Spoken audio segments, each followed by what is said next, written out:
राहुल गांधी जी महिलाओं की आजादी, सम्मान और अधिकारों की बात करते हुए कहते हैं कि महिलाओं को सिर्फ बेटी, पत्नी या माँ जैसी तय भूमिकाओं तक सीमित नहीं करना चाहिए। उन्हें अपनी जिंदगी, अपने समय और अपनी आवाज पर खुद का अधिकार होना चाहिए। उन्होंने उस सोच पर भी बात की है जो उनकी आवाज दबाने की कोशिश करती है और उनको कंट्रोल करने की कोशिश करती है। राहुल गांधी जी का संदेश यह है कि महिलाएं खुलकर बोलें, अपने ऊपर गर्व करें और अपनी आवाज के लिए लड़ें। आइए राहुल गांधी की यह वीडियो सुनते हैं। नमस्कार। इस पॉडकास्ट के आज के एपिसोड में मैं ब्रेक द केज प्रेजेंटेशन के बारे में बात करना चाहता हूँ। ये प्रेजेंटेशन मैंने हाल ही में पुणे में महिलाओं की एक बड़ी सभा में दिया था, जिसमें देश भर से महिलाएं शामिल हुई थी। मैं पुणे आपको लेक्चर देने, अपनी राय बताने या राजनीति पर बात करने नहीं गया था। मैं पुणे आपको एक रूपरेखा, कुछ विचार देने गया था, ताकि हम आप खुद सोच सकें, अपनी बात कह सकें और अपनी आवाज उठा सकें। तो चलिए उस शाम के मुख्य विचार से शुरुआत करते हैं। ब्रेक द केज यानी पिंजरा तोड़ो। और मैं आपको एक बात याद दिलाकर शुरुआत करना चाहता हूँ। आप अनोखी हैं, आप खास हैं, आप एक अलग इंसान हैं, आपके अपने सपने हैं, अपनी जिंदगी के लिए आपका अपना नजरिया है। भारत की असली ताकत, लोग अक्सर मुझसे पूछते हैं, भारत की सबसे बड़ी ताकत क्या है? इसके कई जवाब मिलते हैं। कोई कहता है हमारी अर्थव्यवस्था, कोई कहता है हमारी सेना, कोई कहता है हमारा मेडिकल सिस्टम या हमारे लोग। लेकिन मैं इस बात को लेकर बहुत साफ हूं कि हमारी असली ताकत या असली संपत्ति क्या है। यह है 70 करोड़ अनोखी यात्राएं, 70 करोड़ अनोखी कल्पनाएं, 70 करोड़ अनोखे सपने, जिन्हें इस देश की महिलाएं हर दिन जी रही हैं। कोई कह सकता है 70 करोड़ पुरुष भी तो हैं, तो आप क्यों कहते हैं कि महिलाएं ज्यादा अहम हैं? मेरा जवाब सीधा है। स्वभाव से महिलाएं पुरुषों के मुकाबले ज्यादा संवेदनशील, कोमल, दयालु और भविष्य की सोच रखने वाली होती हैं।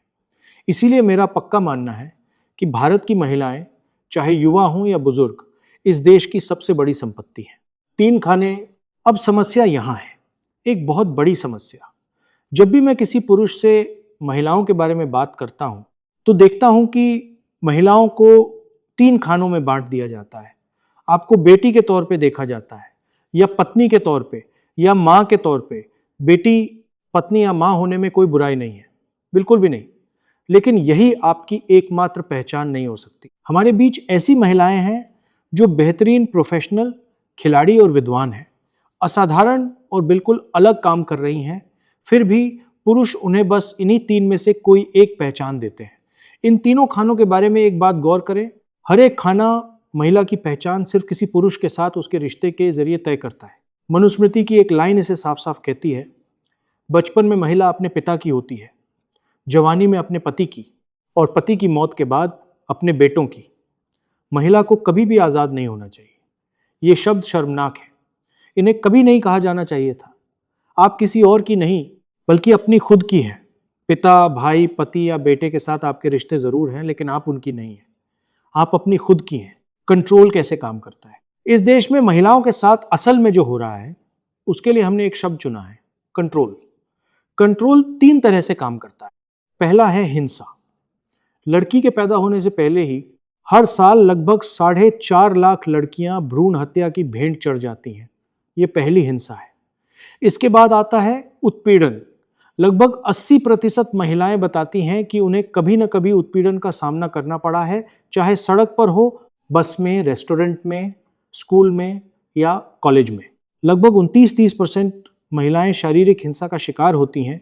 उन्हें घर या सड़क पर पीटा जाता है, धमकाया जाता है या उन पर हमला किया जाता है।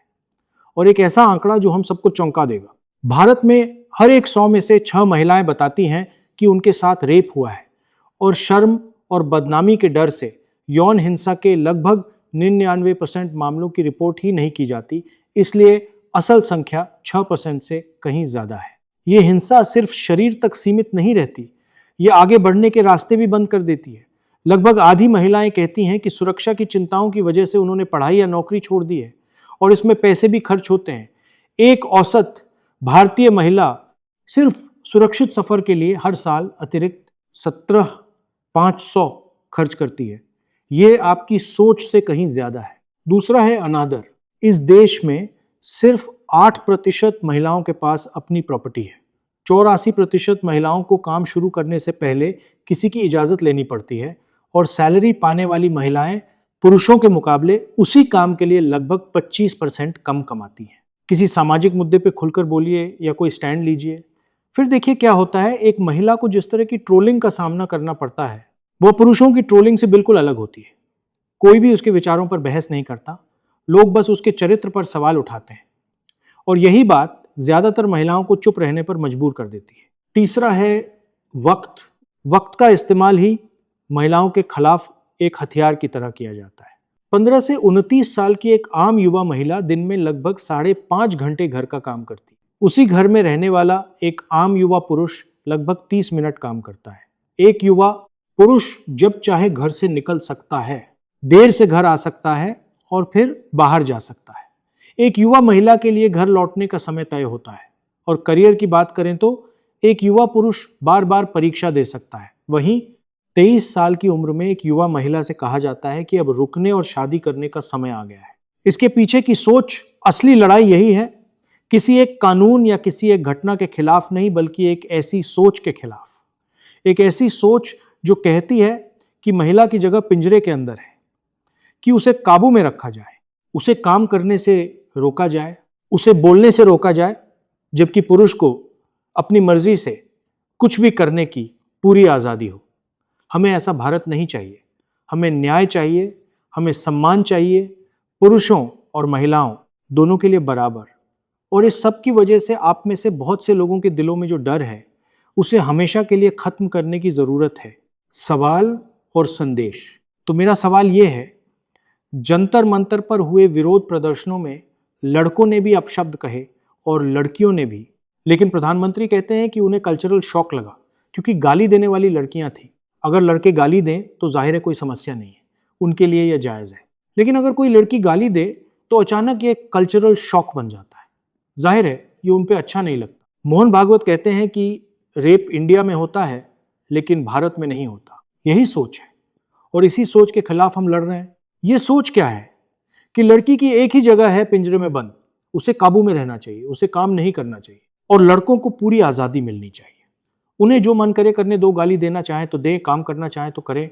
हमें ऐसा भारत नहीं चाहिए। हमें न्याय चाहिए। हर कोई सम्मान का हकदार है, लड़के और लड़कियां दोनों बराबर।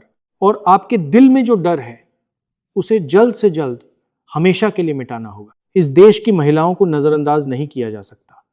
आप भारत की असली ताकत है। आप इस देश की नींव है, इसका वर्तमान है और इसका भविष्य भी। पैट्रियार्की आपको दबाने, डराने, धमकाने और काबू करने की कोशिश करेगी। हमें मिलकर इसे खत्म करना होगा। पैट्रियार्की को खत्म करना होगा। आप सभी के लिए मेरा संदेश सरल है, बुलंद आवाज में बोलें, खुद पर गर्व करें और इस समाज में अपनी जगह के लिए लड़ें। Love you. धन्यवाद। जय हिंद।